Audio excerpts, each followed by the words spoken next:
The door slammed open. Every head in the boardroom turned at once. "Sorry to interrupt," the assistant said, slightly out of breath. "He's here." Victor Kane didn't even look up from his tablet. "We're in the middle of a meeting. Tell him to wait."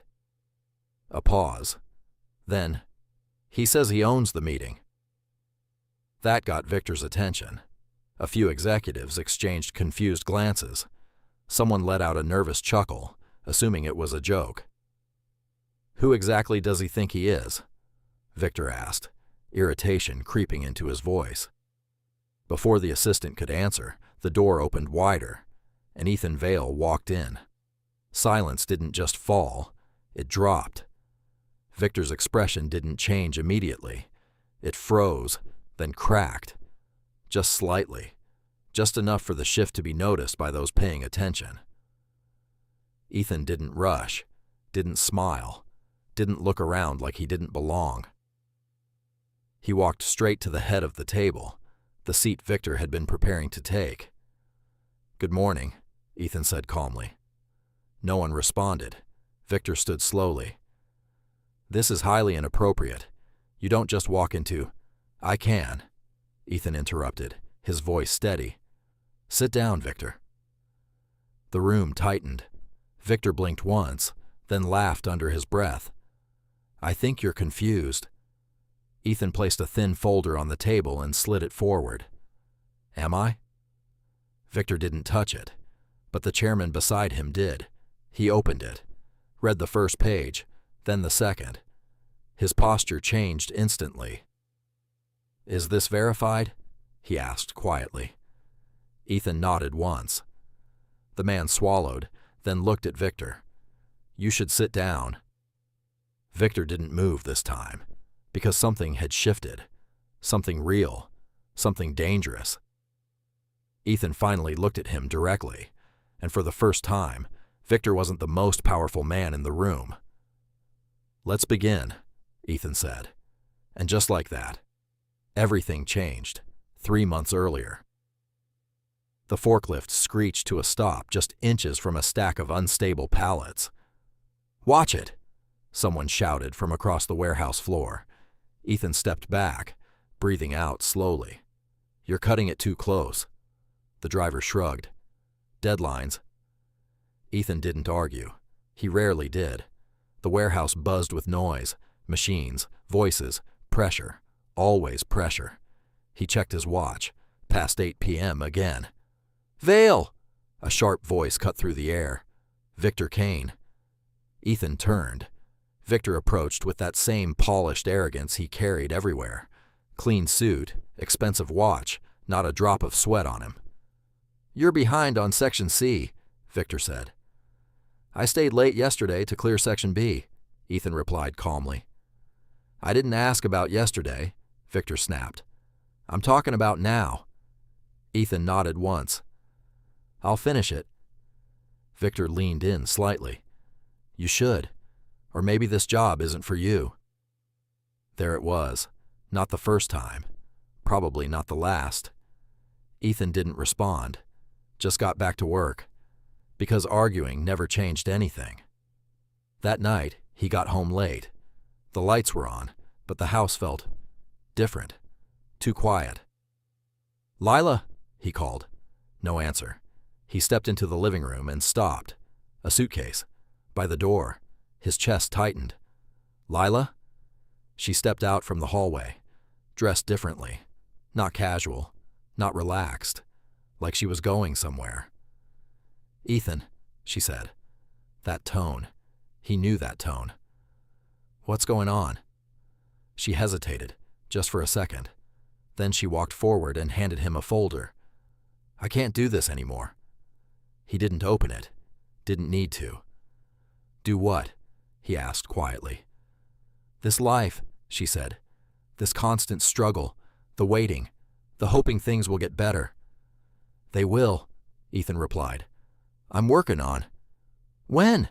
she snapped, frustration breaking through. "Because I've been hearing that for years." Ethan's grip tightened slightly on the folder. "I'm trying, Lila." "I know," she said, softer now. That's the problem. Your trying isn't enough anymore." The words landed heavier than shouting ever could. "And what are you saying?" he asked. She took a breath. "I've already filed." Silence. The room seemed to shrink. "Filed what?" "You know what," she said. He looked down at the folder. "Divorce papers, of course." "And that's it?" he asked. "Just like that?" "No," she said. "Not just like that." There was a pause. Then, "You deserve someone who can accept this life. I can't." Ethan nodded slowly, not in agreement, just processing. "Is there someone else?" he asked. She didn't answer, but she didn't need to, because at that exact moment, a car horn sounded outside, short, confident. Ethan looked toward the window, then back at her. "Lila." She picked up her suitcase. "I'm sorry," she said, but she didn't look like she was. And just like that, she walked out. The door hadn't fully closed before the silence hit him, not the peaceful kind, the kind that echoes. Ethan stood there for a long moment, the divorce papers still in his hand. He didn't chase after her, didn't call her name, didn't ask her to stay, because something in her voice told him. She already left long before tonight. He finally walked to the couch and sat down slowly. The house felt unfamiliar now, like a place he used to belong to. He placed the folder on the table and leaned back, staring at the ceiling. Hours passed.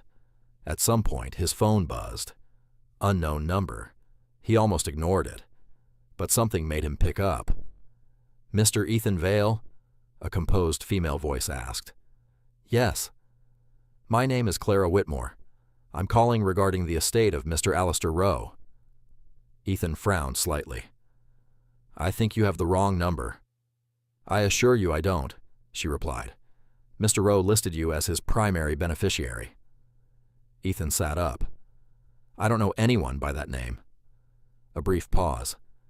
"He was your uncle," she said. "Your mother's brother." Ethan's brow tightened. His mother rarely spoke about her family. "I haven't seen him in over 20 years. "That's correct," Clara said. "However, he's been aware of you." Something about the way she said it made Ethan pause. "Why are you calling me?" "Because Mr. Rowe passed away last week," she said calmly, "and his estate, by legal directive, now belongs to you." Silence. Ethan blinked once. "I think there's been a mistake." "There hasn't," she replied. "I'd like you to come into the office tomorrow. There are documents you need to review." Ethan exhaled slowly. "This doesn't make any sense." "It will," she said. "Tomorrow." The line went dead. Ethan stared at his phone. First the divorce, now this. He leaned forward, resting his elbows on his knees. For the first time that night, his thoughts shifted. The next morning felt unreal. Ethan walked into the law office wearing the same quiet composure he carried everywhere. Clara Whitmore stood as he entered, professional, precise. "Mr. Vale," she said, extending her hand. He shook it. "I'm here because I need to understand what's going on." "You will," she said, gesturing for him to sit. She placed a thick file in front of him. "Your uncle, Alistair Rowe, was the founder and majority shareholder of Ironcrest Global." Ethan blinked. Ironcrest. That name again. The company that owned. "Your workplace," Clara added, as if reading his thoughts. Ethan leaned back slightly. "You're saying he owned the entire company?" "Yes," she said. "And now, so do you." Silence. Ethan looked at her, searching for any sign this was a joke. There was none. "That's not possible." "It is," she replied calmly. "You've inherited a 62% controlling stake, along with liquid assets totaling approximately $480 million. The number didn't register immediately. It just hung there, heavy, unreal. Ethan let out a short breath. "Why me?" Because despite the distance, Clara said, you were the only one he trusted. Ethan shook his head slightly. He didn't even know me. He did, she corrected. More than you think. She slid another document toward him. Surveillance reports, background summaries, performance notes. Ethan scanned a page, then another, then stopped. You've been tracking me? Not me, Clara said. Him. Ethan's jaw tightened. For years. Yes. Silence filled the room again. Not confusion this time. Something deeper. He watched you work, Clara continued. Watched how you handled pressure. How you responded to adversity. Ethan closed the file slowly. And what did he see? Clara met his gaze. Someone who doesn't break. The words lingered. Ethan leaned back, processing everything. His entire life had just shifted. And yet, he didn't feel excited. He didn't feel overwhelmed. He felt focused. What happens now? He asked. Clara didn't hesitate. You take control. Ethan looked down at the documents again. Ironcrest Global, Victor Kane, the warehouse, everything connected. Not yet, he said quietly. Clara raised an eyebrow. Excuse me? I don't take control yet. Why not? Ethan's gaze sharpened slightly. Because I want to see what I actually own. Clara studied him for a moment, then nodded. Understood. Ethan stood. I'll need full access, he added. Everything. You'll have it. As he turned to leave, Clara spoke again. Mr. Vale, he paused. Most people in your position would celebrate. Ethan didn't turn around. I'm not most people. And with that, he walked out. But this time, he wasn't walking back into the same life. Not even close. Ethan didn't return to the warehouse the next day, or the day after. No announcement, no resignation speech, no closure, just absence. At first, no one noticed. Then whispers started. Where's Vale? Probably quit. Or got fired. Victor didn't ask, didn't care. As far as he was concerned, Ethan had already faded out of relevance, which was exactly what Ethan wanted, because while the warehouse moved on without him, Ethan stepped into a different world entirely. Screens, reports, numbers. Clara had given him full access, just like she promised. Financial statements, internal audits, vendor contracts. At first glance, everything looked normal. Too normal. That was the problem. Ethan leaned back in his chair, eyes scanning the screen. Run a deeper audit, he said. Clara, seated across from him, nodded. On which division? Ethan didn't hesitate. Logistics.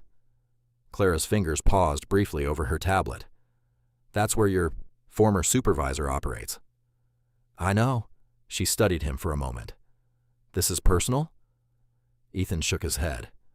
No. A pause. It's precise. Clara gave a slight nod. Understood. Days turned into weeks, and patterns began to emerge, small at first, then undeniable. Duplicate vendor payments, unregistered subsidiaries, inflated supply costs. Ethan stood by the screen, arms crossed as another report came in. Clara spoke quietly. We found something. Ethan didn't look away. Show me. She pulled up the file, a list of companies, all linked, all fake. Shell corporations, she said. They route payments back to a central account. Whose account? Ethan asked. Clara tapped the screen. The name appeared. Victor Kane. Silence. Ethan stared at it, not surprised, just confirmed. How deep does it go? He asked. Clara exhaled. Deeper than we expected. She switched to another file. Incident reports, workplace injuries, unresolved complaints. These were buried, she said. Never escalated. Never documented officially. Ethan's expression darkened slightly. How many? 47 confirmed cases, Clara replied. Possibly more. Ethan looked at the screen. Images, statements, dates. People had been hurt, ignored, covered up. All approved under his authority, Clara added. Ethan nodded slowly. And the board? They signed off on budgets, she said, but not the details. So they don't know, Ethan concluded. Not yet. Silence settled again, but this time it wasn't calm, it was building. Ethan turned away from the screen. No moves, he said. Clara frowned slightly. Excuse me? We don't act yet. Ethan, this is more than enough to... I know what it is, he interrupted calmly. Clara held his gaze. Then why wait? Ethan walked to the window, looking out over the city. Because right now, he thinks he's safe. A pause. And I want him to stay that way. Clara watched him carefully. You're setting a trap. Ethan didn't respond immediately. Then, I'm letting him finish. Weeks passed. More evidence surfaced. More connections. More damage. Every file added weight. Every report sharpened the picture. Victor wasn't just careless. He was deliberate, calculated, and completely unaware that the ground beneath him was already gone. One evening, Clara entered the office holding another document. You need to see this. Ethan looked up. She placed it in front of him. Executive bonus records, large ones, approved during the same periods where safety budgets were cut. Ethan scanned the numbers, then leaned back. He took from them, he said quietly. Clara nodded. To pay himself. Silence. Then, Ethan stood. Schedule the board meeting. Clara blinked. Already? It's time. She hesitated. Once we do this, there's no going back. Ethan met her gaze. There was never a back to go to. Clara nodded once. I'll inform them. As she turned to leave, Ethan spoke again. Make sure he's there. Clara paused. He will be. Ethan looked back at the screen, at the names, at the evidence, at everything that had been hidden, and for the first time, there was no trace of the man who had quietly endured everything, because now, he wasn't enduring anymore. He was deciding. The morning of the meeting arrived. Victor adjusted his tie as he walked into the boardroom, confident, relaxed, untouchable. Big day, one executive said. Victor smirked. Just another meeting. He took his seat, at the head of the table, right where he believed he belonged. Files were arranged neatly, coffee poured, everything normal, until the door opened, and the assistant stepped in. He's here. Victor didn't look up. Then tell him to wait. A pause. Then, he says he owns the meeting. Victor's hand stopped mid-motion. Slowly, he looked up, because something in the air had changed, and this time, he felt it. The door opened. Ethan walked in. No rush, no hesitation, no trace of the man Victor thought he knew. Just control. Victor stood immediately. What is this? Ethan didn't answer him. He walked past him, straight to the head of the table, Victor's seat. Sit down, Ethan said calmly. Victor let out a short laugh. You've lost your mind. Ethan placed a folder on the table, then another, each one landing with quiet weight. The room shifted. What is this? One of the board members asked. Documentation, Ethan replied. Of what? Victor snapped. Ethan finally looked at him. Everything. Silence. The chairman opened the first file. His eyes moved quickly, then slowed, then stopped. He flipped to the next page. His posture changed. Where did you get this? He asked. Ethan didn't blink. From the company. Victor scoffed. This is ridiculous. You can't just walk in here and... I can, Ethan said, cutting him off. His voice didn't rise. It didn't need to. I hold 62% controlling interest in Ironcrest Global. The words landed like impact. The room froze. Victor's expression shifted. Not fully, but enough. No, he said under his breath. That's not possible. Ethan slid a final document across the table. Verified, signed, filed. The chairman read it, then looked up. It's legitimate. That was it. That was the moment everything collapsed. Victor shook his head slowly. This is some kind of setup. Ethan stepped forward slightly. No, he said.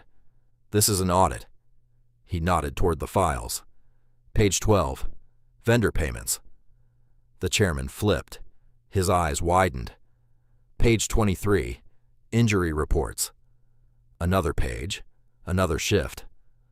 Page 37, Ethan continued.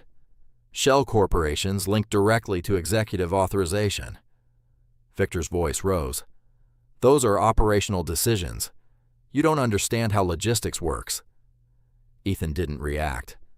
47 injuries, he said calmly. All suppressed. Silence. Victor looked around the room. No support, no backup, just distance. These were necessary decisions, Victor said, his voice tightening. Budget constraints. You increased your bonus by 200%, Ethan replied. Victor stopped. That hit. You cut safety funding the same quarter. The room felt smaller now, colder. You're taking this out of context, Victor said quickly. Ethan stepped closer. There is no context where this is acceptable. Silence. The chairman closed the file slowly, then looked at Victor. Is any of this inaccurate? Victor opened his mouth, but nothing came out, because he knew, and everyone else did too. The chairman exhaled. Effective immediately. You are terminated for cause. The words were quiet, but final. Victor stared at him. You can't be serious. Security stepped forward. Victor looked back at Ethan. This time there was no arrogance, no control, just realization. You think this makes you better? He said bitterly. Ethan met his gaze. No, he said. It makes me responsible. Victor was escorted out, and just like that, it was over, or at least the beginning of the end. News spread fast. Investigations opened, accounts frozen, everything Victor built, unraveled, piece by piece. A few days later, Ethan sat in his office when his phone rang. He looked at the screen. Lila. He let it ring. Then answered. Ethan? Her voice was softer now, careful. I heard, she said. He didn't respond. I didn't know, she added quickly, about any of this. Ethan leaned back in his chair. You didn't wait to find out, he said calmly. Silence. I thought I was making the right choice, she said. For who? He asked. She didn't answer. I was tired, she admitted. Tired of struggling, of hoping things would change. Ethan nodded slightly, even though she couldn't see it. They did, he said. The words weren't harsh. They were just true. Can we talk? She asked. A pause. Then, we just did. He ended the call. No anger, no satisfaction, just closure. Weeks later, Ethan walked through the warehouse again. Same floors, same noise, but different energy. Safety gear in place, supervisors alert, workers respected. He moved quietly through the aisles. No one stopped him. No one recognized him. And that was fine, because he didn't need recognition. He stopped for a moment, watching a worker adjust a harness before climbing. A small thing. But it mattered. Everything did now. Ethan turned and walked out, not as the man who endured it, but as the one who changed it. Power didn't announce itself. It didn't shout. It didn't prove. It acted. Quietly. Decisively. And when it moved, it didn't miss. If you made it this far, drop a comment below and tell me, what would you have done in Ethan's position? And if you enjoy stories like this, don't forget to like the video and subscribe, because the next one might just be even better.